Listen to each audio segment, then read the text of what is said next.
Hello बच्चों, let's read the question. Which region of the kidney nephron is the main site of amino acid reabsorption? So देखिए क्या पूछ रहा है कि किडनी नेफ्रॉन का कौन सा रीजन होता है जो अमीनो एसिड रीअब्सॉर्प्शन की मेन साइट होती है। तो देखिए कि कॉन्सेप्ट क्या है।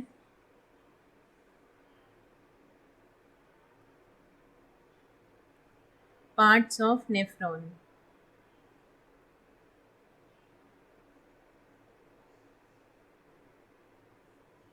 अब यहाँ पर देखिए पार्ट्स ऑफ नेफ्रॉन में अगर हम नेफ्रॉन की पहले बात करते हैं तो नेफ्रॉन क्या होता है, this is the functional unit of kidney.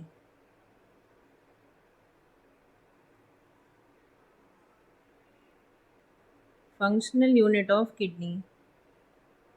इसके अलावा यूरिन फॉर्मेशन यहाँ पे होता है। यूरिन फॉर्मेशन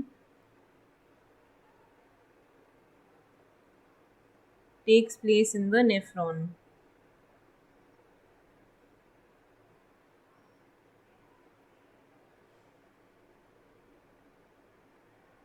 और इनकी जो संख्या होती है, इनका जो नंबर होता है ह्यूमन बॉडी में, वो ईच किडनी में 1.2 मिलियन के करीब होता है। So each kidney has approx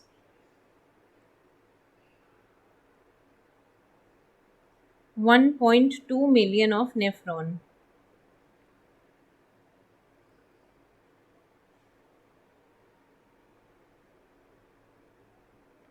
और ये जो नेफ्रॉन है, इनके कुछ मेन रीजन्स या पार्ट्स कौन से होते हैं? आपका renal corpuscle PCT, renal corpuscle PCT, proximal convoluted tubule,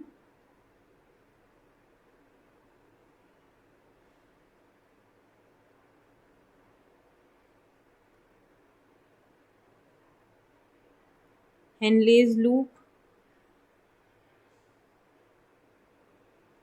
और डीसीटी मतलब distal convoluted tubule.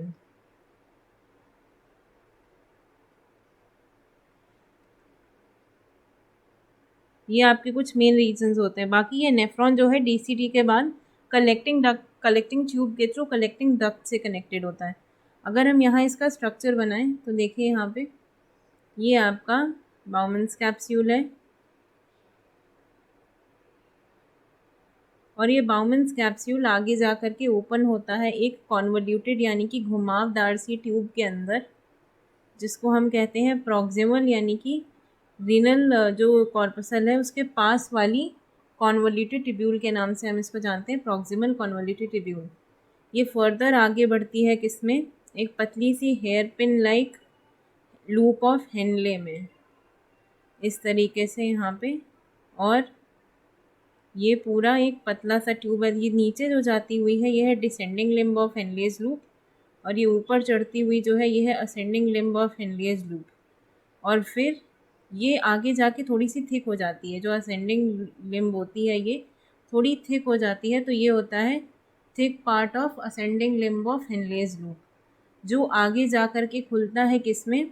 Distal convoluted tubule. Distal यानी दूर की, कॉन्वोल्यूटेड यानी इस तरीके से घुमावदार होती है, इसमें खुलता है। और ये जो डीसीटी है ये आगे जा करके कलेक्टिंग ट्यूब के थ्रू, इस तरीके से ये कलेक्टिंग ट्यूब होती है, कलेक्टिंग ट्यूब के थ्रू ये कलेक्टिंग डक्ट में खुलता है इस तरीके से। और यहीं पे सारा यूरिन आकर के एक्यूमुलेट होता है नेफ्रॉन के अंदर से।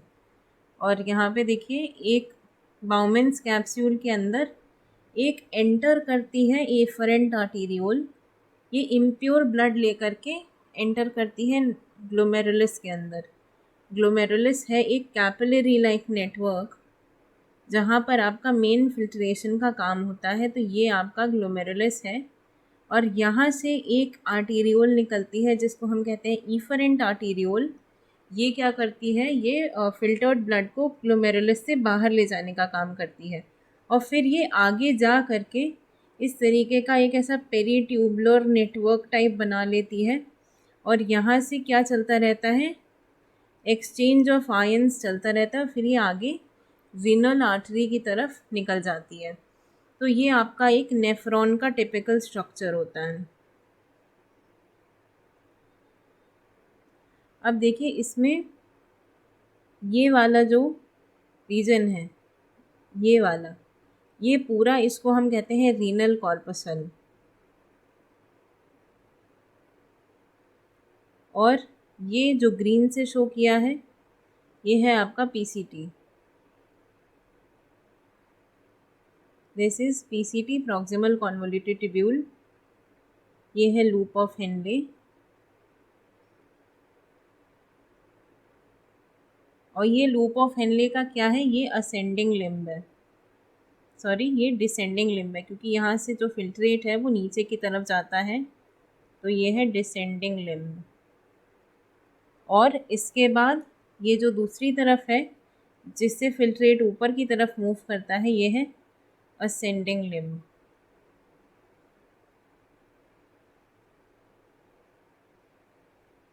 और ये जो ब्लू से हिस्सा है, ये है डीसीटी यानी डिस्टल कॉन्वोल्यूटेड ट्यूब्यूल।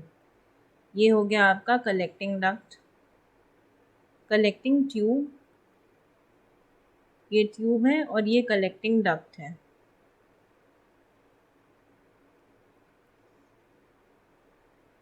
अब इसमें देखिए ये जो ग्रीन से मैंने शो किया है, ये पीसीटी का हिस्सा, जो भी नेफ्रॉन में सबसे ज़्यादा रीअब्जॉर्प्शन होता है वो यही होता है, क्योंकि यहाँ पे प्रेजेंट होते हैं इस तरीके से विलाई प्रेजेंट होते हैं इसके सरफेस पे, जो क्या करते हैं रीअब्जॉर्प्शन के लिए सरफेस एरिया को इंक्रीज़ कर देते हैं। सो यहाँ से बहुत सारी चीज़ें क्या होती हैं, रीअब्जॉर्ब होती हैं इस पीसीटी से। और इसमें देखिए ये जो रेड कलर का ये ट्यूबुलर नेटवर्क दिख रहा है, ये है आपका पूरा पेरीट्यूबुलर नेटवर्क।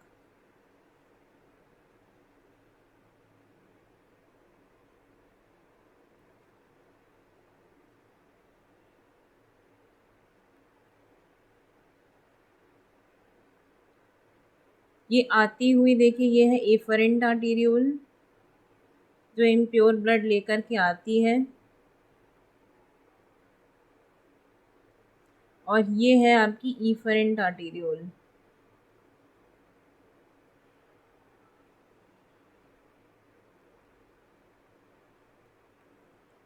ये जो पीसीटी वाला रीजन है, ये ही रीअब्जॉर्प्शन के लिए रिस्पॉन्सिबल होता है यहाँ पे, और इसमें मैक्सिमम रीअब्जॉर्प्शन होता है आपके पीसीटी के अंदर।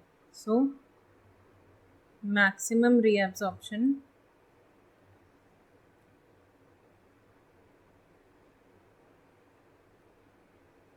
due to villi presence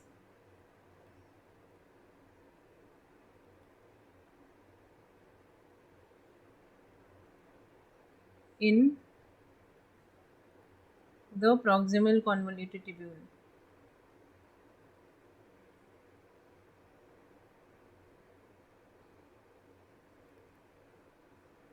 और इसमें भी देखिए ग्लूकोज, अमीनो एसिड और न्यूट्रिएंट्स, इनका रीअब्जॉर्प्शन होता है एक्टिवली, यानी कि एनर्जी खर्चा होती है यहाँ पे, एक्टिवली रीअब्जॉर्ब। वहीं पर देखिए जो आपका वाटर और क्लोरीन है, क्लोरीन आयन, इसका रीअब्जॉर्प्शन होता है कैसा, passive.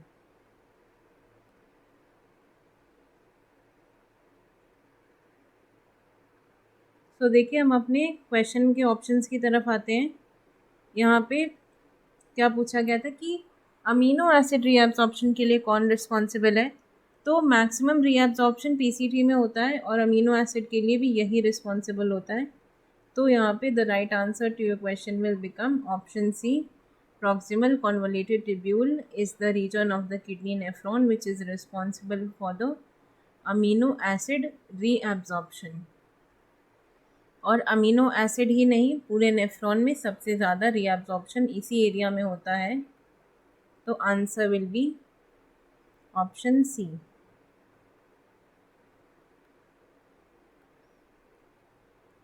I hope you understood it well. Best of luck.